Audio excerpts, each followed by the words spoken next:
Good morning, good afternoon, good evening sa inyong lahat. Libre na, no? To titas. Ha?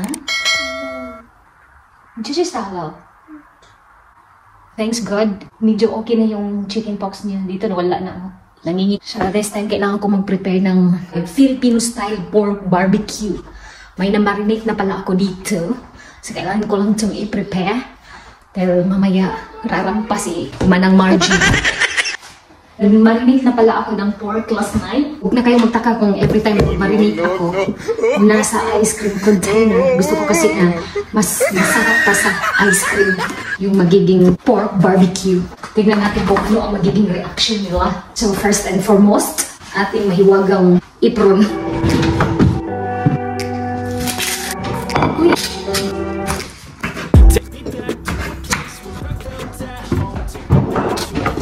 Ito ang bango ng aking pork barbecue. Naghugas na ako ng kamay. Last vlog ko pala, chicken grilled. Ngayon naman barbecue. Makapal yung pagkahiwa ko. Pasensya na ha, first time ko to. Hindi ako marunong. Ano ba yan?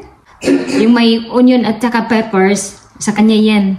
Bawal din ako nito Si Philip at saka Alex, ayaw nilang kumain nito. I-prepare ko lang ito. Magsimba muna ako.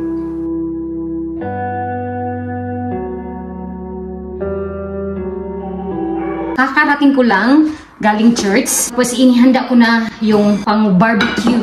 Ito pala na sausage ang ginagamit namin. Nakabalot ito ng bacon. Yung favorite ni Philip at saka Alex. Ito na po yung aking barbecue. Natuhog ko na. Ready to cook. Tatin ko lang to sa labas. Si Kuya Alex nandun pa pala sa kapitbahay. Nakipaglaro na naman sa kanyang pinsan. Asan ba yung mga tao dito Today, request ni Kuya Alex, rice. Huh? You say, do you think that we cannot cook this today? We will cook. Why is it on? It's recording me. That's for me. But it's recording me as well. I am watching it. The oil. Ito. Pork. Daddy, the oil. And tissue. Thank you very much. Yung rice pala na ito, bahaw. May bread naman kaming i-partner. Nai-prepare ko na lahat. Dito na ako sa labas mag-stay. Agoy, ang langaw. Yung meat pala dito sa labas. I-mix ko lang itong aming wagang salad. It's not ready yet, Daddy? Oh, I just put it up. I-try namin ang bread. No. Na, you, Daddy, just the bread. Natawa ako sa reaction niya. Ayan na. And Toto, Daddy? Let me first this one. That one first? Dobre. Excited much. I don't know why I'm recording this, but I'm just testing this. Never di, Daddy. Tignan niyo ang bread, nasunog. So, alam na namin kung saan yung pinakamainit. There's an airplane. Let's go airplane. We're coming. Philip, Kuya, and Mommy. We're going back to Philippines. And Daddy? No, he will stay here. Just grab it in. Don't forget for food. Is it cooked? But the barbecue is here. Like the usual. Let's go. I'll give it to you, the shallot.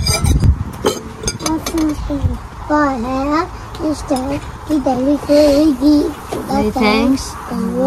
And Father, Son, Holy Spirit. Amen. For heaven, standing day for the meeting. Thanks to God and the Father, Son, Holy Spirit. Amen. Kuya Alex, is it yummy? Ano? Lagyan ko to ng sauce. Kasi mas masarap at malasa kapag may sauce. Itong walang onion paprika kay Alex, Philip ko at saka sa akin yan. Mommy. He's scared. Kain po tayo. Ayaw daw ni Philip. Dobre, pangit to siya. Masarap. Nandito pala kaming sa Tesco. Kasi bibili daw sila ng laruan. Today is Children's Day daw. Hindi pala laruan yung hinahanap niya. Chuta mas Kuya Alex ko. Ukas, Mami. That box for?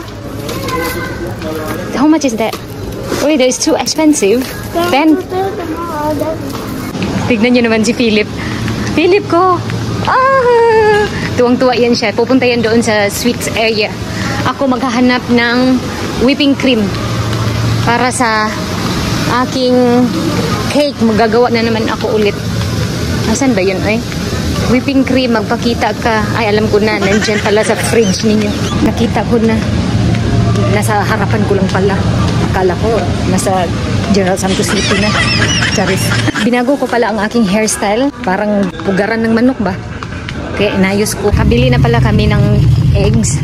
Tapos ngayon maghanap kami ng place kung saan kami mag-ice cream daw.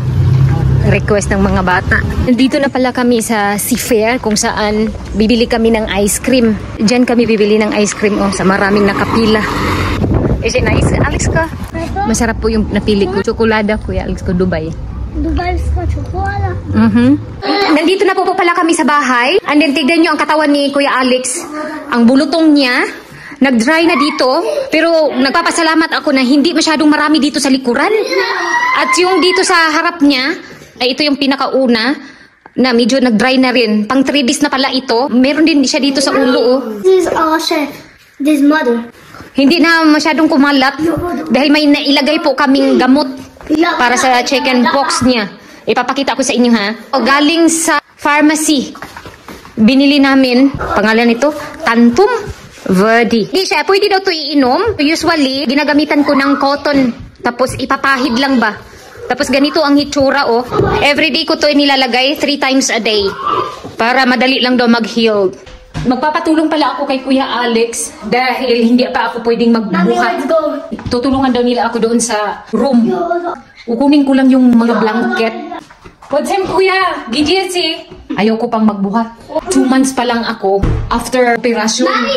Umiiwas na lang ako, baka magka-problema. Tignan niyo sila. Philip ko, bumali! Kaya nagpresenta si Philip. Ayan, si Kuya Alex. Nabuksan na niya. Oh, yan na? Ano? Jakuyem, Kuya Alex ko. Pumot si Philip ko. Pumot. Prosim. Sila ang katuwang ko every time na magbuhat ako na medyo mabigat. Ang tinatawag ko si Kuya Alex. Si Philip, gusto talaga niyang tumulong din. Pinapabuhat ko to sa kanya dahil kailangan ko kunin dito yung sheet. I'm going to show you your assignment. But iba pala dito ang school sa Slovakia. Kahit na absent ang bata, may binibigay talaga yung teacher ng homework. Akala ko, exempted. Hindi pa pala. For today, merong binigay. Bigla muna siya. We just do it. No, Kuya Alex ko. So, ito to. Sabi ni Kuya Alex, ginawa na daw niya ito. I will show you. Toto sa nising. Kahapon, itong binigay. Ang nagbigay nito, yung cousins niya. Hindi niya classmate, pero same lang sila ng school. Siya ang nag-abot sa akin nito kanina. Ahoy. Ayan, tamot na siya ng tamot. Put kay Kuya. Bago ko makalimutan, maglagay pala ako ng gamot sa kanyang chicken pox.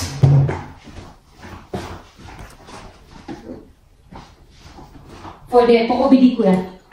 Let's hop over. No, that was Kuya. Mabuti na lang naalala ko. Bago kami mag-proceed sa assignment niya. Ganyan lang naman ang pag-apply ko nito. Effective to. Pinapaliguan ko lang siya ng lukewarm water. Nung una kong makita ito, wala akong ibang naisip kundi chickenpox. Nagkaganito na din ako Kaya may scar ako dito sa noo dahil kinamot ko to. Thankful lang talaga si Kuya Alex dahil hindi puno yung katawan niya. Sa akin dati, Diyos ko. Tapos lalaki pa, tapos walang gamot. Nag-antay lang ako kung kailan mag-heal. Ang hirap ng buhay noon. Mabuti na lang, mga pharmacy dito, nag-suggest sila ng mga gamot. Okay na to. Ito, tapos na to. Kanina. Tapos ito na naman ang gagawin ni Kuya Alex. Sa mga assignment pa pala ni Kuya Alex, hindi ako makaproceed hanggat wala yung instruction ni Vladimir. Lahat ng instruction na meron dito, math ni Kuya Alex mga instruction, Slovak, hindi English. May ginawa pa pala si Kuya Alex dito na kailangan kong i-double check. Aha, dobre. May papakita daw si Philip. That's you. Huh? That's like a dinosaur. Si Hira. He's like King Kong. Na kailangan din niyang I love you too. Kailangan din daw niya magbasa. Ang kanyang math, nagawa naman niya ito, kaso nga lang, i-double check ko. Katulad po dito, less than at saka greater than. Chinek ko to sa Google dahil bubo naman kasi ako sa math. Ito yung ginawa niya kanina. From biga to smola. Then ito din, from smola to biga. Ito naman, biga to smola. Ang tama naman itong ginawa ni Kuya Alex. Ito lang, may mali siya. Sabi ko sa kanya, wag na lagyan ng check. Bago pa lang ibinigay sa akin kanina, bukas na ito, naawa na ako kay Vladimir. Everyday, bago siya lumabas, nagtuturo pa siya kay Kuya Alex. Aside sa kay Kuya Alex, tinuturuan pa niya ako dahil ako lang naman ang mag-guide kay Kuya Alex sa math. Dahil yung kanilang own language na writing at saka reading, hindi ko po kaya at ayaw din ipaubayan ni Vladimir sa akin. Dapat yung pronunciation makuha ni Kuya Alex. Yun lang talaga ang kaya ko, math. Hindi na makaya ng aking computer na utak. Gumagamit ako ng phone. Palaban sa Google ba? Para hindi magkamali si Kuya Alex. Hirap na, assignment pa naman niya ito. Hindi na nakapasok si Kuya Alex dahil dito sa bulutong niya. May pinapakita pala siya, oh. Ito na yung natapos niya, oh. And so far, nagantay na lang kami kung kailan mawala tong bulutong ni Kuya Alex. Hindi kasi alam ng kanyang classmate na may bulutong siya. Ang sabi, 3 piraso daw yun sa katawan niya. Si Kuya Alex, umupo lang daw sa tabi ng kanyang classmate, nahawaan kaagad. Philip ko, ewan ko kung anong pinaggagawa niya. Ang dami po niyang mga bond paper dyan, lahat yan. Oh, mga Godzilla. What's up? Godzilla. Paw Patrol. Mix na yan. Pinapaprint nila kay Daddy. Every time na may magustuhan sila. Maglagay daw sila ng color. Ang ending pa, hindi na naglagay. Kunwari lang pala. Kanya-kanya na silang pahambugay. Mag-harvest pala ako ng spinach na aking naitanim. Malalaki na yung dahon. Yun ang gawin kong dinner mamaya. Maaga pa dito. 4 in the afternoon. So may time pa akong mag-harvest. Usually 5:30 in the afternoon ako nag-dinner. I thank you Lord kahit na walang araw today. At least walang ulan. Tignan nyo dito ha. Malalaki na yung mga dahon.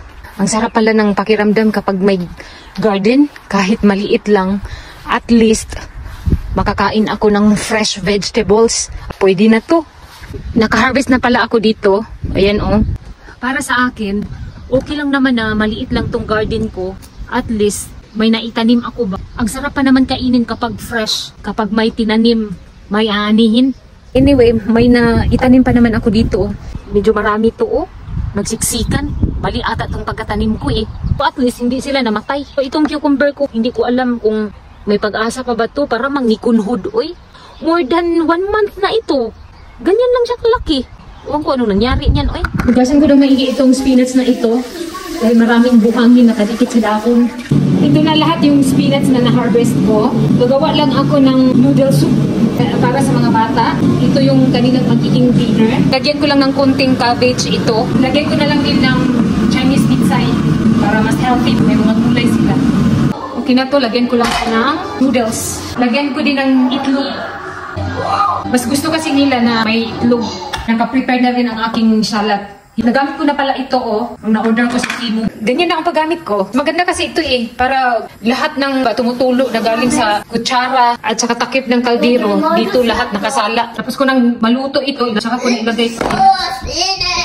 Kuya Alex, mahilig naman siya sa gulay. Si Philip lang ayaw. Ngayon mawala ang daddy niya. Nasa work. Pilitin ko siyang pakainin ng gulay. Yan na pala ang pagkain nila. Kakain na pala kami. Pinapray, Father, Son, Holy Spirit. For help and strength, keep them with food, we give by faith, or and Father, Son, Holy Spirit. Amen. Kain po tayo. Tita, you want to eat? You want to eat? You want to eat, Tita? Abuja. You want to eat? Yes? Apa no? Tak no. Gumawa ako ng eggplant kanina. So, kainin ko na lang itong iba. Bukas na naman. Mommy, what is that eggplant? Eggplant? Anong good? Vegetable is eggplant. Ano? Tinignan niya ako dahil sa spinach. Kuya? Kawawa na ito tignan si Kuya Alex, oy. Naglaway ata siya sa suya sauce. Ganyan sila ka-sweet, oh. Si Philip na ang naglagay ng medicine sa chicken pox ni Kuya Alex. Oops, pumali. Do it properly, Philip. There's a lot here. Kuya's back. He's a fish. Очкоси. Mami, aqui se Deus. Deus este. Este ras, Philip ko. Did you start Kuya? Ay, don't do that, Kuya. It's not cold. Pumali, Philip. Who is it? Nagpula pala yung mata niya dahil sa chicken pox. Mili kami ng eye drops na antibacterial. Don't move. Alex ko. One drop lang yan. Open, close. Dobre, ako yan.